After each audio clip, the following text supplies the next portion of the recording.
I'm Stuart Childs and you're welcome to the Dairy Edge, the Teagasc Dairy podcast.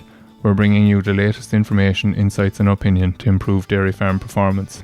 There's been a lot of talk about nitrates spending in the last number of weeks, and this is coming into play in 2023. However, there are some people that are currently in derogation that have some items that need to get done before the end of the year in order to comply, and there are also non-derogation farms that will have some work to do in order to comply with regulations in 2023. So I asked Padraig McCormack, Dairy Advisor in Teagasc Moorepark, to tell me some of this information, and I started by asking Padraig in relation to derogation farms first, what are the items that are potentially outstanding for people to deal with in relation to complying with their derogation requirements for 2022? There's a few different types of items that are potentially outstanding for derogation farmers in 2022. To start off with, I suppose, is our grass covers, which are a requirement under a derogation.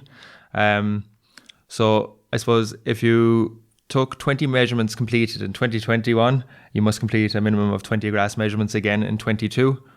Then I suppose if we look at those people who maybe did completed a derogation grassland course in 2021 or new to that derogation in 2022, you have two options open to you. So you can do 20 grass walks in 2022 recorded on software, so pasture-based Ireland, and the regulation there is that you do 17 during March to September and then 3 walks during October to November. So potentially farmers may have another walk to do in November to complete those 20 measurements. And then the second option, I suppose, Stuart, is that those who attended the 2 half-day training courses this year for grass measuring, that they are required to record a minimum of 3 grass recordings on pasture base now by the end of this grazing season this year. And I suppose just to emphasise the importance in relation to closing cover, then Padraig is well off to leave that walk there towards the very last days of November to get some sort of a handle in terms of what the farm has actually closed at. And given that it's probably so wet out there at the moment anyway, it might be easier to leave the land dry a bit before you go walking. Exactly, sure. Yeah, it might be important maybe to have that final cover at the end of November just to see what you're finishing at. Cows may be housed, so just to see, I suppose, what you'll grow over that period and if you'll have enough of an opening cover there in springtime. But it's just important to point out that there are people who could have a lot of good work done and could fall short at the last hurdle if they forget to do these final measurements, basically, isn't it? Exactly, yeah. You need to get that last cover done in November. Okay, so that's the grass covers piece of it, I suppose. What are the other main issues that people need to cover off?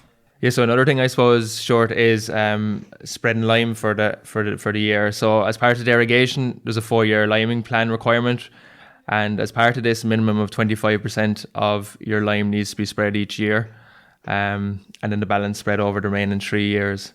I suppose our advice would be to try and prioritise the lime, get it done in years 1 and 2 after you've got the soil results, and then this will allow the pH then to return to normal when resampled in year 4.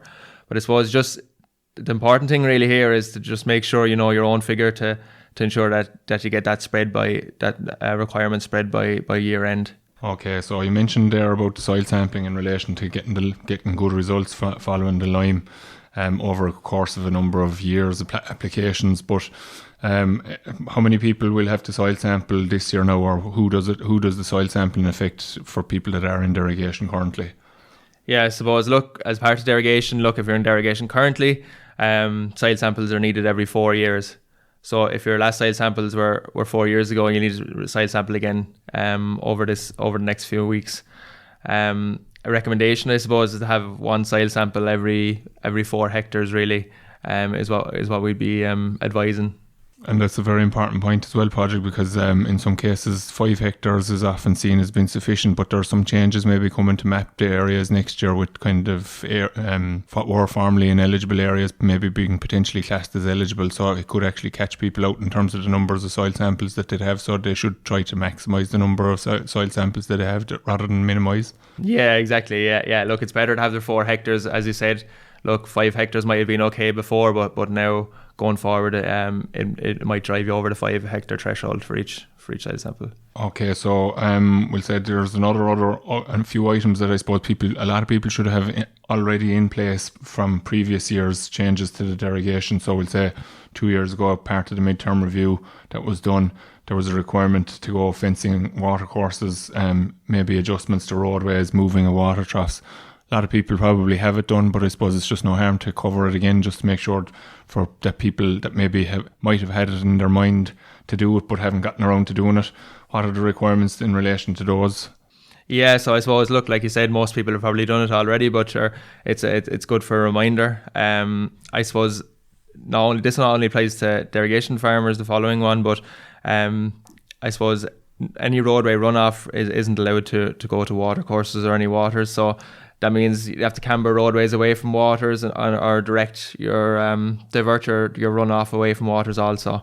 So that applies to all surface waters, really short. So your water courses, rivers, streams, drains, dry drains. It applies to all of these. In terms of derogation farmers, then also look, water trucks must be located over 20 meters away from your water courses. In terms of fencing, I suppose, look, you have to fence water courses 1.5 meters back from the top of the bank.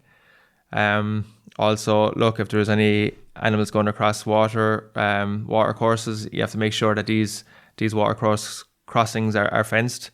And also, look, cows or animals aren't allowed to drink out of any water courses either, as part of the measures. Okay, so just I suppose coming back to the soil sampling, we'll say, and it's going to be a requirement, I suppose, for other categories of farmers as well. So just when is the best time to take soil samples? It's a question that we get often asked.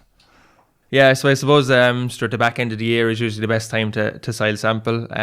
Usually you'd like to leave at least 2 to 3 months maybe since the last application of P&K, just to get an accurate a reading of your soil sample results.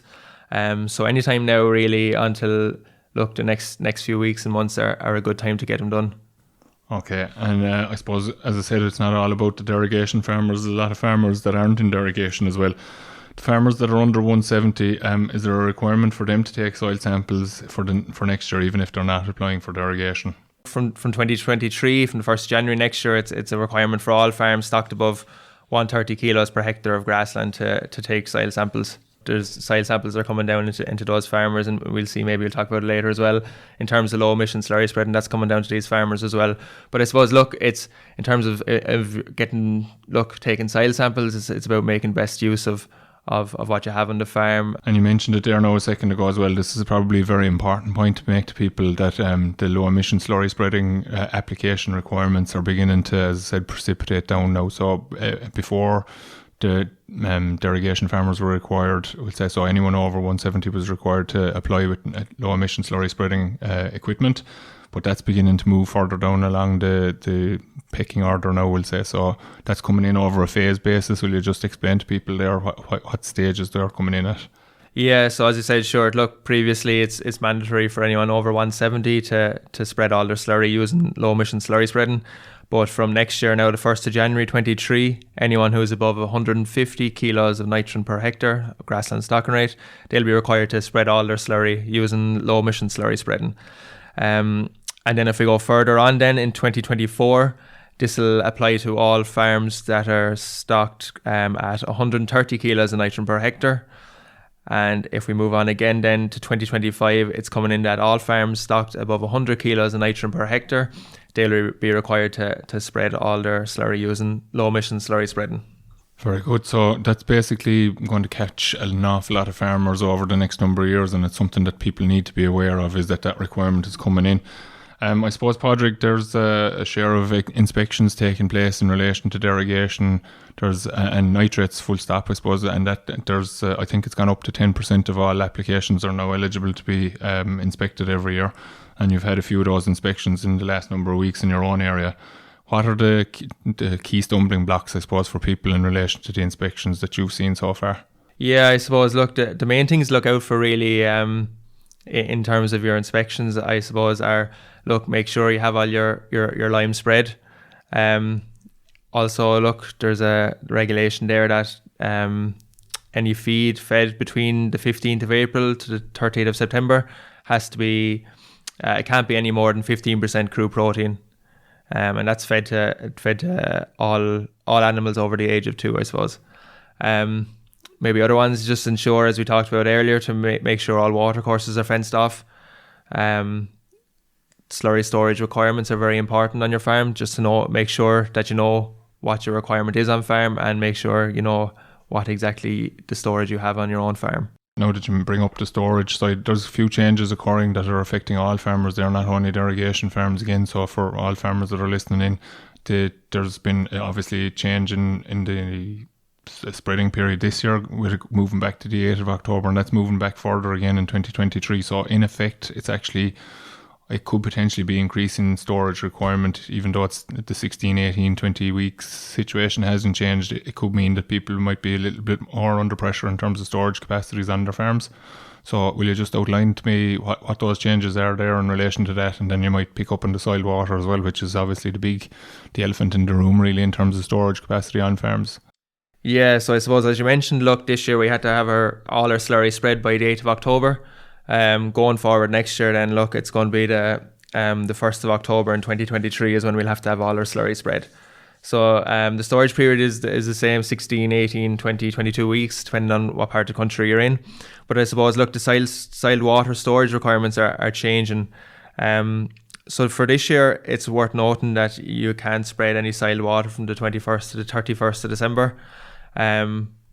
Going forward next year then, look, soil water storage requirements will be increasing to 3 weeks.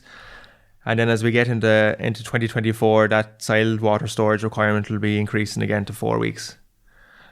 So look, it's important maybe to just figure out on your own farm what your soil water requirement is, looking at these kind of changes coming in. So winter milk producers have a little bit longer there on that final step of the journey that the manufacturing milk people will have. I think they've until 2025, is it? Yeah, so theirs will come in 2025. There'll be a kind of a year's grace. There maybe. So that's just basically to acknowledge that they have quite a significant amount of storage maybe to put in place, and to give them greater time to put that in. Okay, so I suppose, Padraig, just to finally wrap up, are there things that people could be doing themselves, will say, that might make things a bit easier in terms of complying with these inspections and derogation records and so forth at the end of the year, in terms of maybe putting stuff together as they're going through the year, or maybe staying in contact with yourselves in the offices or whatever, that might help just make life a bit easier around compliance? And like you said, a number of things there that people need to do. So some people, I've seen it in the past there, that people would have lime sprayed, but it's actually only when you ask them that they remember that they actually had spread it in some cases. So when this crops up for an inspection, obviously there's a bit of a kind of a scramble maybe to get the lime dockets and so forth like that. So is there anything people could be doing maybe to help get along through this more smoothly maybe, or to make life a little less stressful maybe? Yeah, sure. Look, there's a few things I suppose that could be done maybe in terms of getting your records together as they come in. Such as I just said, if they're spreading lime now at the moment, if you get your docket in or whatever in the post, just maybe take a copy of it, send it into the office, or even send a photo to your advisor. Or it depends on each whatever suits each person, I suppose. But it's about as they come in to get them. The final one then, I suppose, Padraig, with the fertiliser register coming in there in January as well, there's going to be a bit of pressure on within the offices as well. There's some talk of having to register farmers for that process as well, and there'll have to be a declaration of maybe what fertiliser stock was left over from 2022 basically to start that process as well. So again, there's homework that people could be doing now that'll make life easier in January, because very quickly we run into the start of calving. Farmers are under pressure, you're looking for stuff from them, and they don't have the time to get it. So they could be doing that now, because the vast majority of fertiliser, while people still might be trying to do some deals at the moment, is sorted for 2022, and people can actually kind of put that in paper, or put that paper together for you. Yeah, exactly. Look, everyone know what fertiliser they've bought since the 15th of September. So if they could bring it into us, I suppose, as soon as they can. It takes a lot of time out when people are busier, maybe in the springtime calving and all. It might just it might be easier now to bring it in now rather than wait till that busy time of the year, I suppose, and people are getting ready in January, getting ready for calving, and then once calving comes, then it's busy time on farms, so it's hard to get the time to bring them in at that stage. Yeah, so I suppose that final piece, I suppose, Padraig, in terms of that record keeping for derogation and for nitrates and so forth, is actually an opportunity maybe for people to sit down and do a bit of bookwork anyway for the year, which might feed into doing Profit Monitor later on in the next couple of months, and just make life a little bit easier. The other thing, I suppose, is might be getting people organised for tax as well early in 2023, because obviously 2022 is a big year in terms of financial returns from dairying, and there could be a few tax headaches cropping up for people that they'd want to be knowing about sooner rather than later, I suppose. Yeah, exactly. I suppose they all feed into the one there. Look, it's good to know your position, where you are, I suppose, and with the year ending, and maybe planning going forward, and maybe planning from behind as well, seeing what you did and maybe what you could change. But yeah, look, it all works, and it's in terms of a farm planning kind of a strategy. It's helping look to get your records together, but planning for next year as well and seeing what position you're in. Okay, super, Padraig. Thanks very much for coming on this morning. Thanks, Stuart. That's all for this week's episode of the Dairy Edge podcast, and my thanks to Padraig McCormack for joining me on this week's show. Don't forget to rate, review and subscribe to the podcast. You can listen on Apple and Google podcasts as well as Spotify, and for more information go to the Teagasc website at teagasc.ie. I'm Stuart Childs, and join me next time for your Dairy Edge.